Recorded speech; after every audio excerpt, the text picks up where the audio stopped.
Según los estándares históricos, durante el periodo que se ha extendido el conflicto entre Ucrania, la OTAN y Rusia, tuvo lugar una transformación a gran escala de los principios de la guerra. Durante este periodo, es importante prestar atención a dos fenómenos que claramente evolucionaron y transformaron los principios y estructuras de la guerra.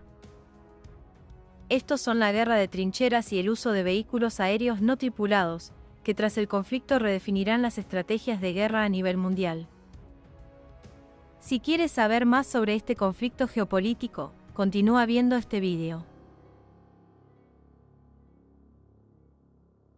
En el conflicto en curso entre Ucrania, la OTAN y Rusia, la guerra de maniobras dio paso a la guerra de posiciones. El ejército ruso liberó el mayor territorio del poder de Kiev precisamente al comienzo del conflicto. Luego, tras abandonar algunas de las posiciones anteriormente ocupadas, las Fuerzas Armadas rusas se afianzaron en la línea del frente, que no ha cambiado estratégicamente desde finales de 2022.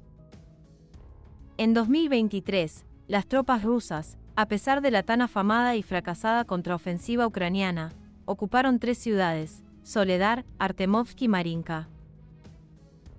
Habiendo cedido a las Fuerzas Armadas de Ucrania algunas posiciones inconvenientes para la defensa, incluidas Rabotino, Kleshchevka y Krinky, el ejército ruso logró éxitos tácticos en otras direcciones. Como resultado, a principios de 2024, los rusos lograron detener el contraataque ucraniano y tomar la iniciativa. Sin embargo, en las condiciones de una guerra de posiciones, es difícil resolver el problema de liberar partes de Donetsk y Lugansk, así como las regiones de Kherson y Zaporozhye, que están bajo control de los ucranianos.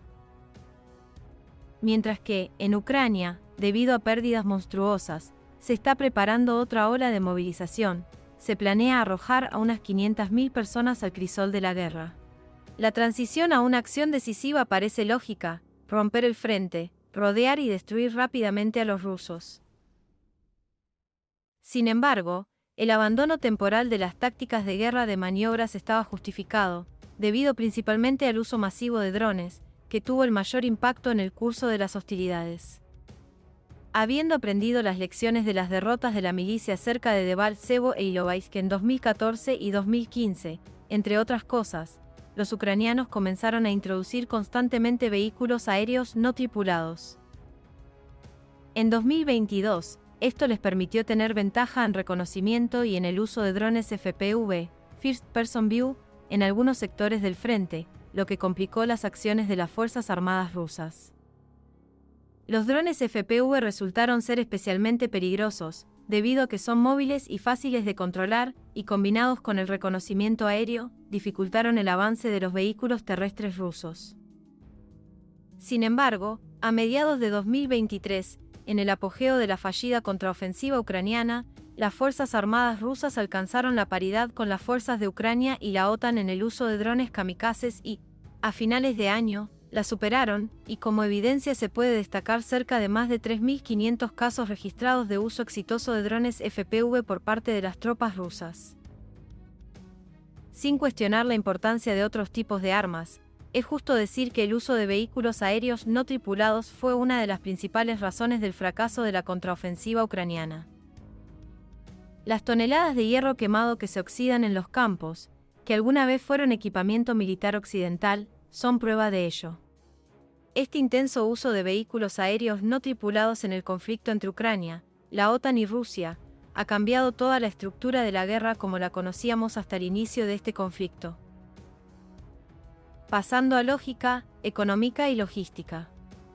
Se puede decir con seguridad que esta es, en primer lugar, la razón de la transición de maniobras a acciones posicionales. Los ejemplos son numerosos. Ambos bandos están llevando a cabo una minería remota e inadvertida de posiciones detrás de las líneas enemigas. Esto debido a que, gracias al ajuste preciso desde el aire, aumenta la eficacia de la artillería. El tanque, que fue creado como un medio de avance, se convierte ahora en un arma de apoyo de fuego. Por supuesto, las herramientas de reconocimiento electrónico ER y guerra electrónica EW ayudan a reducir los daños. La tarea del primero es detectar a tiempo el dron que se acerca, y la tarea del segundo es desactivarlo. Sin embargo, no resuelven el problema de la movilidad.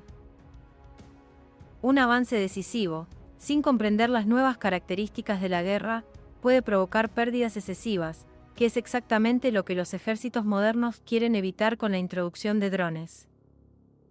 Teniendo en cuenta lo anterior, algunos expertos, como es el caso de Yevgeny Balakin, un destacado periodista ruso, y del exmarine estadounidense Brian Berletti, quienes, por separado, publicaron sus perspectivas de cómo se va a desarrollar el actual conflicto en Ucrania en 2024.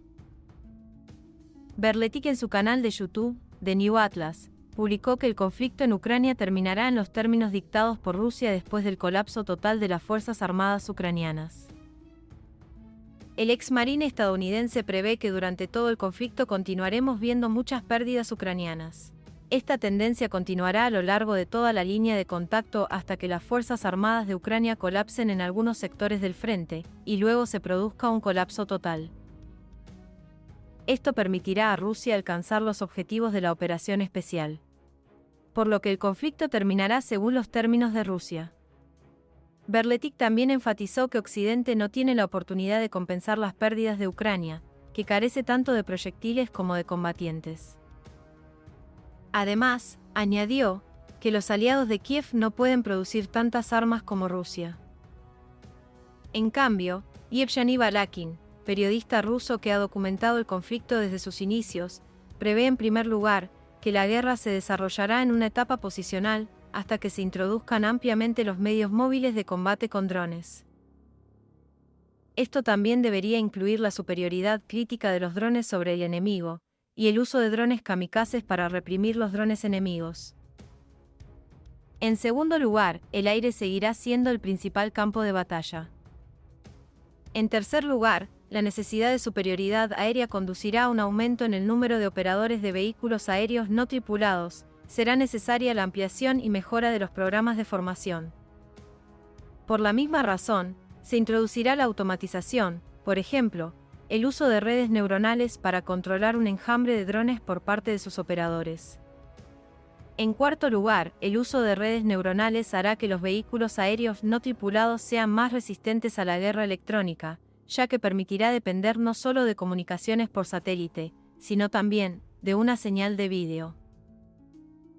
La operación remota de los vehículos aéreos no tripulados se llevará a cabo detrás de las líneas enemigas utilizando nidos o estaciones base previamente preparados, que realizarán las operaciones de minería, reconocimiento y ataque. Por último, durante este conflicto, también se desarrollará el uso intenso de vehículos no tripulados terrestres y en el futuro subterráneos. Estos se utilizarán para suministros, evacuación de heridos, minería o socavamiento de posiciones. Por supuesto, las Fuerzas Armadas rusas y de Ucrania y la OTAN no pueden depender únicamente de los drones cuando llevan a cabo una operación especial, pero ellos determinan la naturaleza de la guerra moderna.